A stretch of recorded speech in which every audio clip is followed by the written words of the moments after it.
Bapak, Ibu, dan saudara sekalian yang dikasihi oleh Tuhan, berjumpa kembali dalam program Renungan Sapaan Iman GKJ Margoyudan. Dan bersama saya Pendeta Tanto Kristiono. Terimalah salam dari saya, kiranya damai dan sejahtera dari Tuhan Allah Bapa kita dan Tuhan Yesus Kristus menyertai Bapak, Ibu, dan saudara sekalian. Amin. Bapak, Ibu, dan saudara yang terkasih dalam Tuhan Yesus, saya ingin mengajak Bapak, Ibu, dan saudara untuk merenungkan firman Tuhan. Dan sebelum kita memasuki perenungan, mari kita berdoa. Bapa di surga, kami saat ini mendengarkan firman-Mu. Bersabdalah Tuhan di hati kami.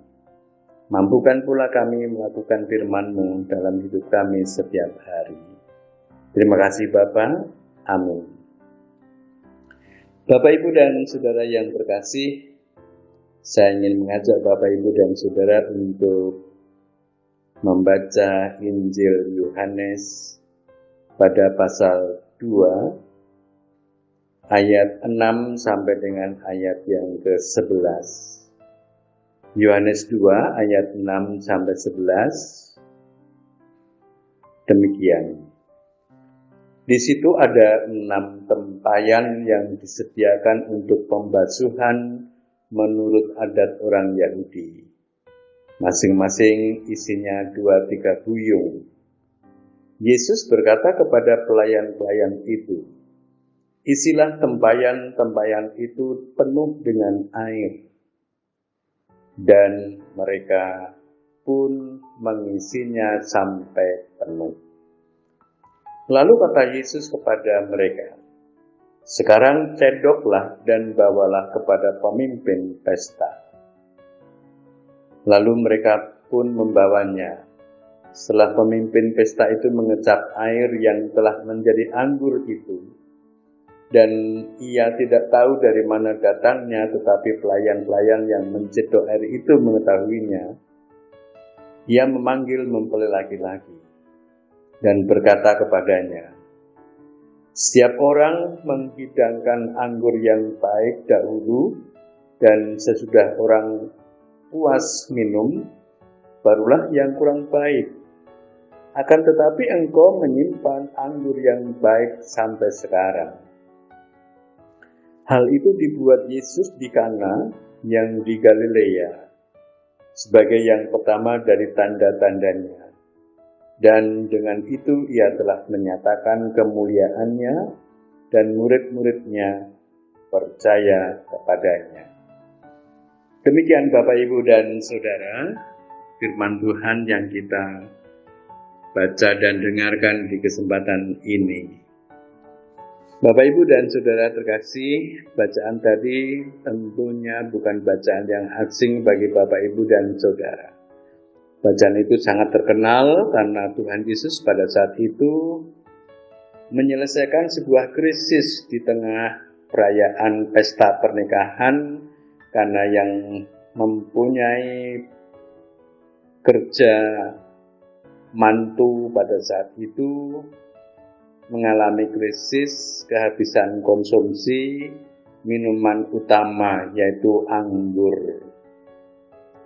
Bapak, Ibu, dan saudara, melihat hal itu Tuhan Yesus mengikuti apa yang diminta oleh sang Ibu Maria untuk melakukan sesuatu. Dan benar, ketika Tuhan Yesus kemudian meminta para pelayan untuk mengumpulkan 6 buah tempayan.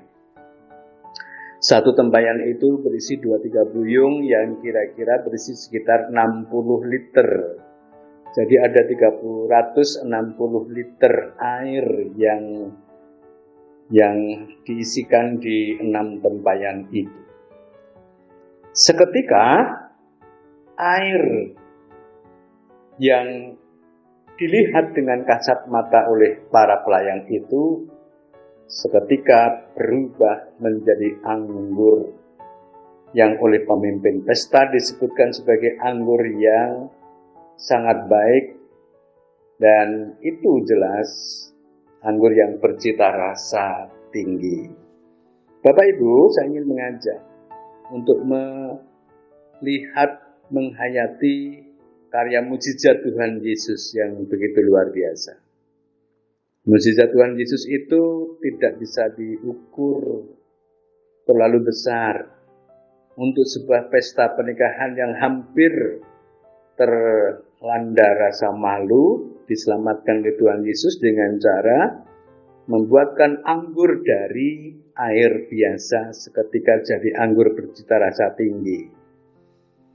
Di abad ke-17, orang Prancis ada yang berhasil menciptakan anggur bercita rasa tinggi, dan waktu itu kalau dikurs rupiahkan nilai harganya 1,2 miliar.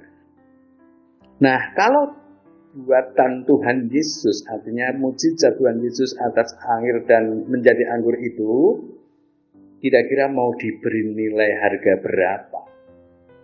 Jikalau disamakan dari orang Prancis yang membuat anggur di abad 17 itu 1,2 miliar 1 liternya, maka ada 360 liter.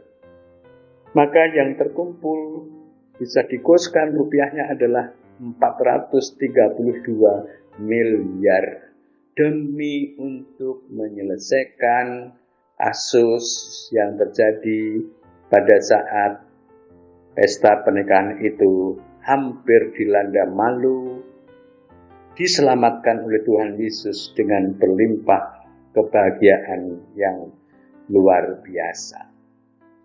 Bapak, Ibu, dan Saudara terkasih, dari cerita ini, dari awal mujizat yang disaksikan oleh Injil Yohanes, kurang apalagi pada Yesus Kristus Tuhan kita, permulaan mujizatnya luar biasa.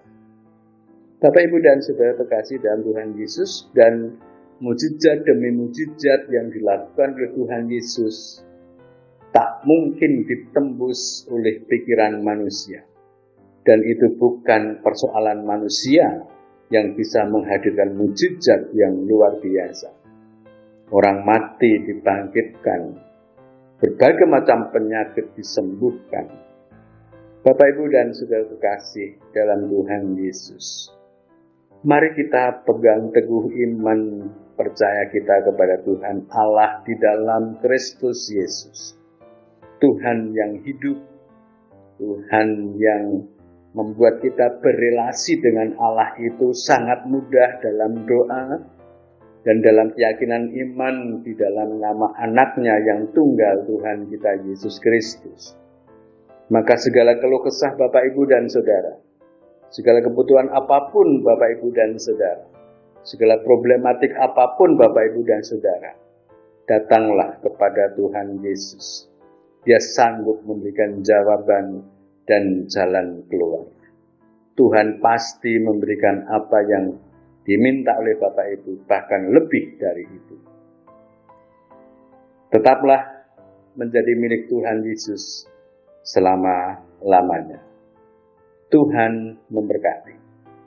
Amin. Bapak, Ibu, dan Saudara, mari kita kembali berdoa untuk mengucap syukur kepada Allah. Bapa di surga, kami bersyukur atas firman-Mu yang kami terima pada saat ini, kiranya meneguhkan iman percaya kami kepadamu di dalam Kristus Yesus. Amin.